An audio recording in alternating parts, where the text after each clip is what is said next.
Hello friends, मैं राजीव। मैं आप लोगों को बहुत अच्छा एक स्टोरी सुनाना चाहता है। ज़रूर लास्ट तक बने रहे और अच्छा लगे तो लाइक कमेंट शेयर करिए।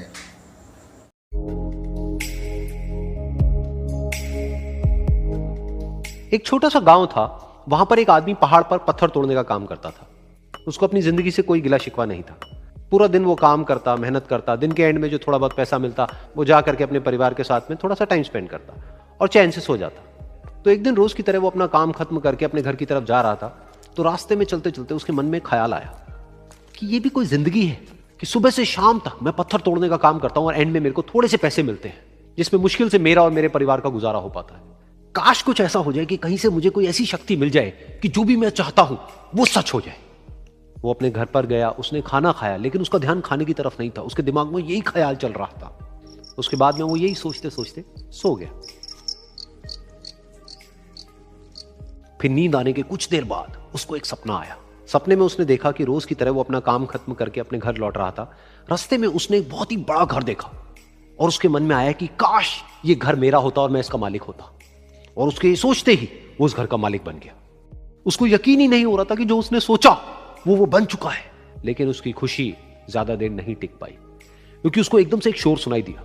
उसने अपने घर के बाहर देखा कि एक बहुत बड़ी रैली निकल रही है, जिसमें बीचों बीच एक पॉलिटिशियन है जो ऐसे ऐसे हाथ हिला रहा है। और वहां पर जितने भी लोग खड़े थे सब उसके नाम के नारे लगा रहे थे, उसके आगे हाथ जोड़ करके खड़े थे। सब उसको देखने के लिए तड़प रहे थे।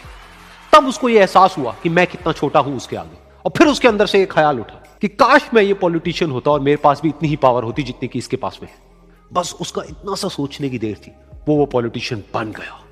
उसकी खुशी का ठिकाना नहीं था, क्योंकि उसके आसपास में हजारों लोगों की भीड़ थी और सब उसको देखने के लिए तरस रहे थे, तड़प रहे थे। लेकिन उसकी ये खुशी भी ज्यादा देर नहीं टिक पाई। धूप बहुत ही तेज थी और उस पॉलिटिशियन को आदत नहीं थी इतनी गर्मी में रहने की। तो उस धूप की वजह से उसको चक्कर आ गए और वो बेहोश होकर के गिर गया। फिर उसको एहसास हुआ कि ये पॉलिटिशियन सबसे ताकतवर नहीं है, ये जो सूरज है ये सबसे ताकतवर है। और उसके मन में आया कि काश मैं ये सूरज बन जाऊं तो मेरे आगे कोई नहीं टिक पाएगा। और उसका इतना सा सोचने की देर थी और वो सूरज बन गया। और वो खुशी से पागल हो गया, क्योंकि पूरी दुनिया को वो ही रोशन कर रहा था और पूरी दुनिया में ऐसा कोई नहीं था जो कि उसकी रोशनी को रोक सके। लेकिन उसकी ये खुशी भी ज्यादा देर टिक नहीं पाई, क्योंकि कुछ ही देर बाद आसमान में कुछ काले बादल आए जिन्होंने कि उस सूरज की रोशनी को रोक दिया। फिर उसको यह एहसास हुआ कि इस दुनिया में ऐसा भी कोई है जिसमें दम है उसकी रोशनी को रोकने का। और उसके मन में एक ख्याल उठा कि काश मैं वो बादल बन जाऊं। और वो बादल बन गया और आसमान में उड़ने लगा। उसको ऐसा लगा कि मैं आसमान में उड़ रहा हूं और अब मैं जहां चाहे वहां जा सकता हूं।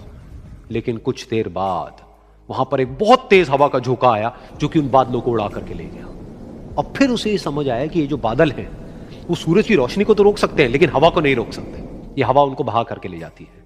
फिर उसके मन में आया कि काश मैं ये हवा बन जाऊं। और वो हवा बन गया। हवा बनने के बाद में उसको अपने अंदर एक अलग ही ऊर्जा का अनुभव हुआ। वो चाहे तो आराम से बहता और चाहे तो आंधी बन करके, तूफान बन करके, जिसको भी चाहे उड़ा करके ले जाता। उसको ये विश्वास होने ही लगा था कि इस दुनिया में सबसे ज्यादा शक्तिशाली मैं हूं। लेकिन तभी उसके सामने आया एक पहाड़। उसने अपनी पूरी ताकत लगा दी, लेकिन उस पहाड़ को वो इतना सा भी नहीं हिला पाया। तब उसको यह एहसास हुआ कि इस दुनिया में कोई है जो हवा से भी ज्यादा शक्तिशाली है, जिसमें दम है उस हवा को रोकने का। फिर उसके मन में आया कि काश मैं ये पहाड़ होता। और वो पहाड़ बन गया। लेकिन हर बार की तरह इस बार भी उसकी खुशी ज्यादा देर तक नहीं टिक पाई। उसको एक जानी पहचानी सी आवाज सुनाई दी और साथ ही साथ उसको दर्द होने लगा, जैसे कि कोई है जो उसको तोड़ रहा है, उसको मार रहा है। तो दर्द से वो चीखने लगा और उसके मन में आया कि काश मैं वो बन जाऊं जो कि इस पहाड़ को तोड़ने का दम रखता है। लेकिन इस बार उसकी ये ख्वाहिश पूरी नहीं हुई। वो रोने लगा, चीखने लगा, चिल्लाने लगा। उसने अपनी पूरी जान लगा दी, लेकिन इस बार वो नहीं बन पाया। उसका दर्द बढ़ता ही चला जा रहा था और दर्द की वजह से एकदम से उसकी नींद खुली और सामने शीशा था। उसने शीशे में देखा और उसको समझ आया कि सपने में मैं वो क्यों नहीं बन पा रहा था जो मैं बनना चाहता था, क्योंकि असलियत में मैं वो ही हूं।